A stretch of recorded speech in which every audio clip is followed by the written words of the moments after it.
नमस्कार, मैं आरती यादव। और जैसा कि आप सभी ने थंबनेल को देख ही लिया है कि आज यहाँ पर हम बात करने वाली UP BSc nursing entrance exam 2023 में जो आपका एंट्रेंस एग्जाम होने वाला एप्लीकेशन फॉर्म आने वाले हैं बीएससी नर्सिंग के, इसी से संबंधित आज यहाँ पर हम बात करूंगी। आप भी सपना देख रहे होंगे यूपी बीएससी नर्सिंग कोर्स करने का। इस ईयर सपना ही देख रहे हैं या करने का भी सोच रहे हो, ये आप पर डिपेंड करता है। यदि आपका सपना है 2023 में बीएससी नर्सिंग कोर्स करने का, तो अभी भी आपके पास टाइम है। आज से भी यदि आप पढ़ना शुरू कर देते हो, तब भी आपका आसानी से बीएससी नर्सिंग में सिलेक्शन हो जाएगा 2023 में। तो आज से ही तैयारी करना शुरू कर दो, कॉपी पेन उठा लो और तैयारी करिएगा। बहुत ज़्यादा कठिन नहीं है एग्जाम। यदि आप करते हो अच्छे से, 3-4 महीने मेहनत अच्छे से कर लेते हो, तो आपका सिलेक्शन हो जाएगा। ठीक है, अब यहाँ पर हम बात करेंगे कि यूपी बीएससी नर्सिंग जो आपका टेस्ट है, इसमें एक ही टेस्ट आपका कराया जाएगा। ऐसा नहीं है कि केजीएमयू का अलग टेस्ट होता है, अटल बिहारी वाजपेयी अलग टेस्ट कराए, या सैफई पैरामेडिकल में जो सीटें आपकी बीएससी नर्सिंग की थी वो सीपी नेट के द्वारा टेस्ट नहीं होगा। उसके लिए भी आपका एक ही टेस्ट कराया जाएगा। यानी कि यूपी में जितनी भी गवर्नमेंट एंड प्राइवेट कॉलेज में जो बीएससी नर्सिंग की सीट है, उनके लिए एक ही टेस्ट कराया जाएगा, कॉमन इंटरेस्ट टेस्ट के नाम से जिसे जाना जाएगा। और ये टेस्ट आपका कौन कराएगा? तो केजीएमयू और अटल बिहारी वाजपेयी, ये दोनों ही संस्थाएं यहाँ से कंडक्ट कराएंगी। और पिछले ईयर भी इन्होंने कराया हुआ था। तो आप में से बहुत सारे स्टूडेंट्स इस कंफ्यूज में अभी भी डले हुए हैं कि जैसे सैफई पैरामेडिकल की जो सीटें हैं, 60 सीटें बीएससी नर्सिंग की, तो वो उसके लिए सीपी नेट का टेस्ट होगा क्या? तो ऐसा नहीं है, सीपी नेट का टेस्ट उसके लिए नहीं होगा। सीपी नेट के जरिए वो सीटें आपकी नहीं भरी जाएंगी, बल्कि ये जो कॉमन इंटरेस्ट टेस्ट होगा, इसी के जरिए ये सीट आपकी भरी जाएंगी। तो ये डाउट बहुत बड़ा है। बहुत सारे बच्चे जो हमसे सीपी नेट वाले जुड़े हुए हैं, उनको अभी भी पता नहीं है कि ये सीपी नेट के टेस्ट के जरिए ही हम क्या बीएससी नर्सिंग की सीट कर सकते हैं सैफई पैरामेडिकल में, सैफई कॉलेज में। तो ऐसा नहीं है, इसके लिए आपको यही टेस्ट देना पड़ेगा, कॉमन इंटरेस्ट टेस्ट। ठीक है, डाउट क्लियर हुआ आपका।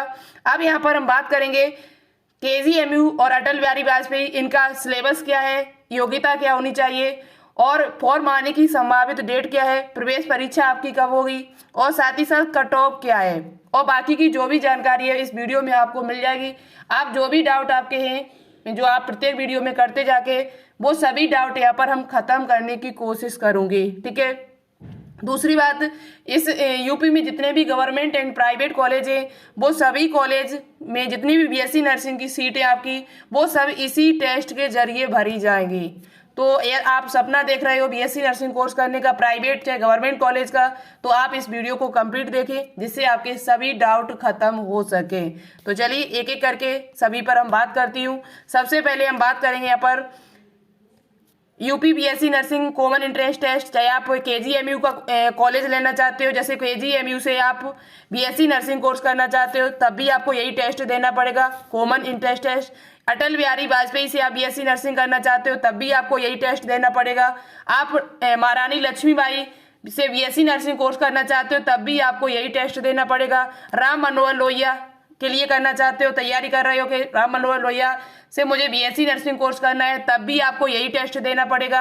यानी जितने भी टॉप गवर्नमेंट कॉलेज है, कुछ कॉलेज है एक दो छोड़ के, जैसे SGPGI है आपका, और संजय गांधी वाला, एक आपका BHU, इन दो कॉलेज को छोड़कर शेष सभी कॉलेज जो भी आपका, चाहे राम मनोहर लोहिया हो, चाहे आपका GSVM कॉलेज जो आपका कानपुर में है, इसके लिए भी यदि आप तैयारी कर रहे हो, बीएससी नर्सिंग करना चाहते हो कानपुर से, तब भी आपको यही टेस्ट देना पड़ेगा। या आप सैफई से करना चाहते हो, सैफई से या आप करना चाहते हो बीएससी नर्सिंग कोर्स, तब भी आपको यही टेस्ट देना पड़ेगा। ठीक है, तो चलिए अब हम आगे बात करते हैं। ये बात आपको समझ में आ गई होगी। बहुत सारे बच्चे इसी डाउट में पड़े रहते हैं कि मुझे सीपी नेट की हम तैयारी कर रहे हैं तो मुझे बीएससी नर्सिंग की सीट मिल जाएगी। ऐसा नहीं है। सीपी नेट की यदि आप तैयारी कर रहे हो, तो वहाँ पे जो भी सीट है अलग से, जो 600 सीटें हैं आपकी, उनके लिए यदि आप तैयारी कर रहे हो, डिग्री कोर्स हैं, कुछ डिप्लोमा कोर्स हैं, तो आपको वो सीट मिल जाएगी। लेकिन बीएससी नर्सिंग की सीट सीपी नेट के जरिए अब नहीं मिलेगी। ठीक है, आगे देखिए,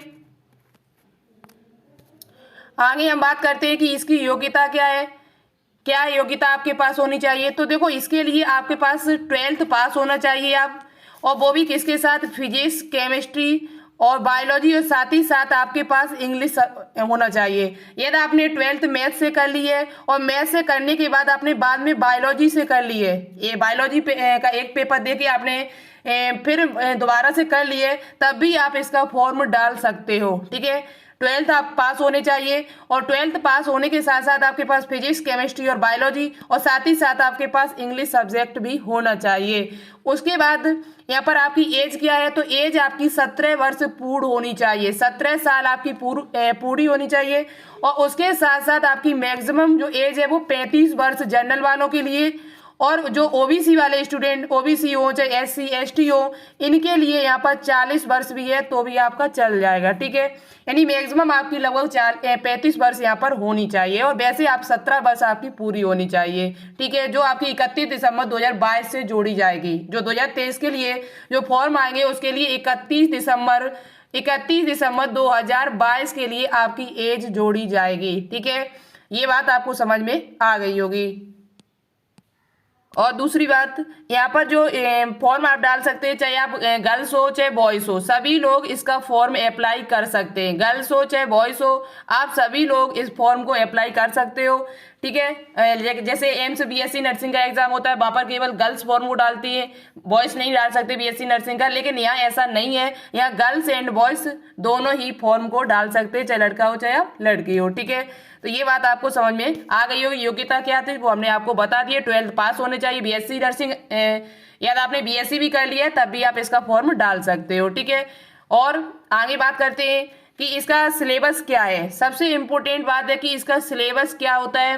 तो देखो, सिलेबस और पेपर किस मोड में होता है, ऑनलाइन मोड होता है या ऑफलाइन होता है, तो वो भी हम आपको यहीं पर क्लियर कर दूंगी, और क्या आपको पढ़ना है। ठीक है, तो सिलेबस में आपका जो एग्जामिनेशन है वो एमसीक्यू होता है, एमसीक्यू क्वेश्चन आपको मिलेंगे, ओएमआर सीट पर आपको कराया जाएगा। नहीं, इसका मतलब है यहाँ पर पेपर जो होता है वो आपका ऑफलाइन पेपर होता है। कैसा होता है, ऑफलाइन पेपर आपका कराया जाता है। दूसरी बात, यहाँ पर नंबर और क्वेश्चन जो होते हैं, और क्वेश्चंस वो 200 क्वेश्चंस आपके आते हैं, 200 क्वेश्चंस आते हैं, और 3 घंटे का ये पेपर होता है। 3 घंटे का ये पेपर है, टाइम काफी अच्छा है, बहुत अच्छा टाइम है। 3 घंटे में 200 क्वेश्चन, मतलब 2 घंटे में आप कर सकते हो 200 क्वेश्चन, लेकिन यहाँ 3 घंटे का टाइम दिया गया, तो टाइम काफी अच्छा है। ठीक है, बहुत अच्छा टाइम इन्होंने दिया है। और साथ ही साथ 1 नंबर, यानी कि एवरी सिंगल करेक्ट, और यदि आपका एक क्वेश्चन सही आता है तो उस पर 1 नंबर आपको दिया जाएगा, और किसी प्रकार की कोई निगेटिव मार्किंग नहीं है। पिछली ईयर का ये है, आगे भी नहीं होगा, इस बात को भी ध्यान रखें, निगेटिव मार्किंग यहाँ नहीं होगी अभी। उसके बाद पेपर जो आपका आता है वो इंग्लिश में आता है। अब बात आई कि यूपी वाले बच्चे जो होते हैं वो परेशान हो जाएंगे कि पेपर इंग्लिश में आता है तो मुझे इंग्लिश आती नहीं है, तो आप कोशिश भी करोगे। पेपर बहुत सरल आता है, बहुत ही सरल पेपर आता है, ज्यादा कठिन पेपर नहीं पूछा जाता है। जनरली क्वेश्चन रखे जाते हैं, कठिन क्वेश्चन बिल्कुल भी नहीं रखे जाते हैं। जैसे बीएससी बाकी का आप सीपी नेट का पेपर देख लोगे तो इसके में काफी हद तक क्वेश्चन आपको मिल जाएंगे टफ थोड़े, लेकिन इसमें ऐसा नहीं है, बहुत सरल पेपर आता है। हम आपको दिखाने की कोशिश करेंगे किसी दिन। ठीक है, तो पेपर तो नहीं होगा, उसके कुछ क्वेश्चन हम आपको दिखा देंगे। पेपर मिलता ही नहीं, पेपर वो वहीं पर जमा कर लेते हैं अपना। तो मीडियम ऑफ एग्जामिनेशन इंग्लिश में होता है। अब बात करते हैं कि यहाँ पर सिलेबस क्या है, तो यहाँ पर नर्सिंग एप्टीट्यूड के 20% क्वेश्चन, देखो यहाँ पर फिजिक्स के क्वेश्चन पूछे जाते हैं 40, केमिस्ट्री के 40 क्वेश्चन, बायोलॉजी के आपके 40 क्वेश्चन पूछे जाते हैं। और नर्सिंग एप्टीट्यूड में यदि आपकी बायोलॉजी अच्छी है तो आप लगभग 10-15 क्वेश्चन तो आप ऐसे ही कर लोगे।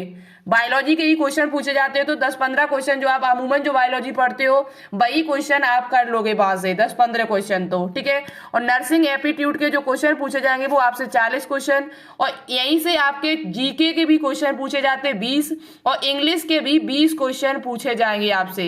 20 क्वेश्चन आपके इंग्लिश के आएंगे, जनरल इंग्लिश ग्रामर आती है, और जीके जो आप है वो इंडियन जीके जो रिसेंट में जो वर्तमान में जो चीजें चलती है वही चीजें आपसे पूछी जाती है। ठीक है, राष्ट्रपति, प्रधानमंत्री, ये आप याद कर लो, सीएम याद कर लो, और जो करंट चलती है जीके, मतलब जो रिसेंट की जो बातें वर्तमान में, उनको आप थोड़ा ध्यान में देते हुए। ठीक है, और आपके जीके में जैसे छोटे छोटे क्वेश्चन पॉलिटी के पूछ लिए जाएंगे, हिस्ट्री के, ज्योग्राफी के, तो छोटे छोटे क्वेश्चन आपसे पूछे जाएंगे। ठीक है, ज्यादा कठिन नहीं पूछा जाता है, क्योंकि ये यहाँ पर जनरल यानी कि इंग्लिश जनरल नॉलेज का आपको ज्ञान देखना चाहते हैं कि आपको जनरल नॉलेज कितनी आती है। ठीक है, ऐसा तो है नहीं कि आप किसी का टेस्ट दे रहे हो यूपीएससी पास कर रहे हो।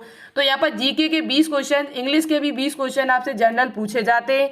इस प्रकार से टोटल क्वेश्चन जो आपसे पूछे जाते हैं वो 200 क्वेश्चन आपसे पूछे जाएंगे। ठीक है, 200 क्वेश्चन में आपको कम से कम जो आपको क्वालिफाई करना है, क्वालिफाई कितने नंबर, तो 50% आपका जो यूआर वाले यानी यूआर कैटेगरी से जो अनरिजर्व कैटेगरी के जो स्टूडेंट्स हैं उनको 50% तो क्वेश्चन सही करने, यानी कि आपको 100 क्वेश्चन तो सही करने, तभी आप काउंसलिंग में वहां पर भागीदार हो सकते हो। इसी प्रकार से एससी एसटी और ओबीसी वाले को कम से कम 80 क्वेश्चन वहां पर सही करने, यानी 40% आपको सही करने, यानी 80 क्वेश्चन आपके सही हो तब आप कहीं काउंसलिंग में भाग ले सकते हो। तो यहाँ लिखा है मिनिमम क्वालिफाइंग मार्क्स जो आपके हैं वो इतने आने ही चाहिए। ठीक है, तब आप क्वालिफाई माने जाओगे। और नेगेटिव मार्किंग है नहीं, पेपर इंग्लिश में होता है। बायोलॉजी की यदि आप तैयारी करना चाहते हो तो आप हमारे चैनल से कर सकते हो, क्योंकि हम हिंदी और इंग्लिश दोनों भाषाओं में पेपर कराते हैं। हिंदी में भी होता है और इंग्लिश में भी हम आपके क्वेश्चन सॉल्व कराती हूँ। और 12th क्लास की जो बायोलॉजी है उसके हम एमसीक्यू खत्म करा चुके हैं। लगभग 16 चैप्टर थे, 16 चैप्टर भी हमने पूरे करा दिए हैं। और इस टाइम हम 11th क्लास की बायोलॉजी चला रहे हैं, जिसमें हम 2-3 चैप्टर फिनिश भी कर चुकी हूँ। और दूसरी बात, इंग्लिश हिंदी दोनों भाषाओं में। और यदि आप पढ़ना चाहते हो, यदि आपकी थ्योरी सही है 12th क्लास की और नहीं है, तब भी आप इन एमसीक्यू को लगा लोगे तो आप बायोलॉजी में बहुत अच्छा करके आ सकते हो। ठीक है, और बात करते हैं यहाँ पर और देखो जितना भी आपको पढ़ना है मतलब पढ़ना क्या इस टाइम, तो आपको इंटर ही पढ़ना है, यानी कि 11th और 12th जो आप पढ़ के आए हुए वही सिलेबस आपको पढ़ना है, वो भी एनसीईआरटी पढ़ना है। एनसीईआरटी से बाहर क्वेश्चन नहीं पूछा जाएगा और एनसीईआरटी आपको फॉलो करनी है। 11th का पढ़ो तब भी और 12th का पढ़ो तब भी आपको एनसीईआरटी ही पढ़नी है। ठीक है, जो आप पढ़ के आए हो वही चैप्टर आपको दोबारा से रिवाइज करनी है, कोई ज्यादा आपको उससे पढ़ना नहीं है। ठीक है, उससे ज्यादा नहीं आपको पढ़ना है, सिर्फ 11th और 12th को ही आप रिवाइज करिएगा अच्छी तरीके से। और ज्यादातर कोशिश करें 12th क्लास को रिवाइज करने की, क्योंकि 12th क्लास से क्वेश्चन जो होते हैं वो ज्यादा पूछे जाते हैं 11th की अपेक्षा। ठीक है, 12th क्लास आपकी अच्छे से कंप्लीट होनी चाहिए। फिजिक्स हो चाहे केमिस्ट्री हो चाहे बायोलॉजी हो, आपकी उनके सभी चैप्टर आपको कंप्लीट होने ही चाहिए, तो आप इस टेस्ट को आसानी से निकाल लोगे। अब बात करते हैं आगे कि इसके एप्लीकेशन फॉर्म कब आएंगे। तो देखो पिछली ईयर जो एप्लीकेशन फॉर्म जो आपके आए हुए थे वो मई में आ गए थे। मई में इसके फॉर्म जो है वो डलना शुरू हो गए थे, 19 मई को इसके फॉर्म आ गए थे। और पेपर जो हुआ था जाके वो आपका जुलाई अगस्त में हुआ था जाके। लेकिन इस ईयर भी आपके जो फॉर्म है वो मई में आ जाएंगे और आपके पास ज्यादा टाइम नहीं है। जनवरी तो निकल गई है, फरवरी, मार्च, अप्रैल और मई में इसके फॉर्म आ जाएंगे और जुलाई में आपका लगभग एग्जाम हो जाएगा जाके, जून या जुलाई तक आपका एग्जाम हो जाएगा। तो आप 4-5 महीने मान के चलिएगा, 4-5 महीने आपके पास है, इन्हीं में आपको तैयारी अच्छे से कर लोगे तो आपको सीट आसानी से मिल जाएगी। तो फॉर्म जो आपके वो मई में आपको देखने को मिल जाएंगे। जैसे ही फॉर्म आएंगे हम आपको बता देंगे, आप चैनल को सब्सक्राइब कर लीजिएगा। ठीक है, आगे बात करते हैं यहाँ पर कट ऑफ क्या जाती है। तो कट ऑफ के लिए यदि आपको देखो टॉप गवर्नमेंट कॉलेज यदि आपको लेने, जैसे केजीएमयू है, आपका सैफई पैरामेडिकल है, अटल बिहारी है, महारानी लक्ष्मीबाई है, जीएसबीएम है, तो इसके लिए तो आपको अच्छे से मेहनत करनी होगी। प्राइवेट कॉलेज में तो आप देखो प्राइवेट कॉलेज से आप बीएससी नर्सिंग करोगे तो आप पे फीस ज्यादा लगेगी। ठीक है, तो प्राइवेट ना आप चलिए गवर्नमेंट कॉलेज से करिए। ठीक है, गवर्नमेंट कॉलेज से आप बीएससी नर्सिंग कोर्स करोगे तो आप पे ना के बराबर फीस लगेगी और आसानी से आप कर सकते हो और अच्छा से अच्छा वहां पर पढ़ भी सकते हो। काफी अच्छी पढ़ाई भी होती है गवर्नमेंट कॉलेजों में। तो अब यहाँ पर हम बात करेंगे कि कितनी होनी चाहिए। तो यदि आप गवर्नमेंट में टॉप गवर्नमेंट कॉलेज लेना चाहते हो, टॉप गवर्नमेंट कॉलेज से करना चाहते हो, तो जनरल वाले जो स्टूडेंट्स हैं उनको कम से कम 160 प्लस करना पड़ेगा। 160 प्लस नंबर आपको लाने होंगे तभी आपको टॉप गवर्नमेंट कॉलेज मिलेगा। ओबीसी वाले जो स्टूडेंट्स हैं उनको 155 प्लस करना पड़ेगा। 155, 150 यदि आपके नंबर आते हैं, 155 प्लस 150, 53, 54 नंबर भी आ जाते हैं तो भी आपको गवर्नमेंट कॉलेज मिल जाएगा। उसके बाद एससी वालों की बात करते हैं तो एससी वालों के लिए कम से कम 150, 44 नंबर होने चाहिए। 144, 45 में मिल गया था। 156 नंबर में ओबीसी स्टूडेंट को आपका गौतम बुद्ध नगर में मिल गया था, नोएडा में। और 158 नंबर में एसएन मेडिकल कॉलेज मिल गया था ओबीसी स्टूडेंट को। जिनके ओबीसी स्टूडेंट जो था एक, उसको 158 नंबर में एसएन मेडिकल कॉलेज मिल गया था।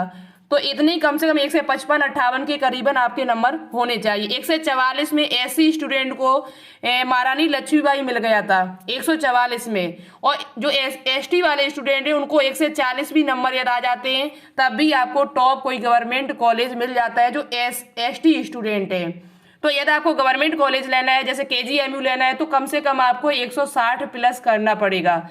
केजीएमयू है, राम मनोहर लोहिया है, राम मनोहर लोहिया में जो स्टूडेंट 160 प्लस जब उन्होंने किया था, जनरल वाले 168 नंबर जब उनके थे तब उनको राम मनोहर लोहिया मिला हुआ था जनरल कैटेगरी से। तो ये जनरल कैटेगरी जो वाले स्टूडेंट्स हैं उनको कम से कम 162-65 नंबर कम से कम लाने होंगे, तभी आप अच्छा कोई कॉलेज ले सकते हो। जैसे केजीएमयू है, राम मनोहर लोहिया है, महारानी लक्ष्मीबाई है, इस प्रकार के कॉलेज आपको मिलेंगे, ठीक है। और जीएसबीएम कॉलेज जो मिला हुआ था जनरल वाले स्टूडेंट को 162 नंबर पर मिला हुआ था। 162 नंबर जब आप उसके आए हुए थे जनरल कैटेगरी से था तब उसको जीएसबीएम कॉलेज मिला हुआ था। तो ये पिछली कट ऑफ है जो हमने आपको दिखा दी है, जिससे आप अमूमन लगा सकते हो, एवरेज लगा सकते हो कि कितने नंबर मुझे लाने होंगे। जैसे आप सैफई पैरामेडिकल कोर्स लेना चाहते हो, सैफई में बीएससी नर्सिंग कोर्स करना चाहते हो, तो तब भी आपको कम से कम 155 नंबर लाने होंगे, क्योंकि वहां पर केवल 60 सीटें हैं, और 60 जिसमें सभी स्टूडेंट आते हैं, जनरल कैटेगरी के, ओबीसी के, एससी एसटी के, तब 60 सीटें आपकी हैं। तो इसमें आपको कम से कम 150 नंबर तो लाने ही है, तभी आपको मिलेगी, ठीक है। तो ये बात आपको समझ में आ गई होगी, और हमारे हिसाब से कोई डाउट हो तो मुझे कमेंट बॉक्स में कमेंट करके जरूर बताना। और टेलीग्राम चैनल यदि आपने ज्वाइन नहीं किया तो कर लीजिएगा, और चैनल को सब्सक्राइब नहीं किया तो कर लीजिए। कोई भी इंफॉर्मेशन आती है इससे संबंधित केजीएमयू अटल बिहारी वाजपेयी तो आपको सबसे पहले सटीक जानकारी के साथ देने की कोशिश करेंगे। तो चैनल को सब्सक्राइब कर दे, शेयर कर दे वीडियो, और टेलीग्राम चैनल को ज्वाइन कर ले, जिसकी लिंक आपको नीचे डिस्क्रिप्शन में मिल जाएगी, क्योंकि जो भी इंफॉर्मेशन होती है क्लास से संबंधित वो सब इसी चैनल पर आपको मिलती है, ठीक है। तो चलिए आज के लिए इतना ही रखते हैं, मिलते हैं फिर नेक्स्ट वीडियो में नई अपडेट के साथ। थैंक यू सो मच, जय हिंद।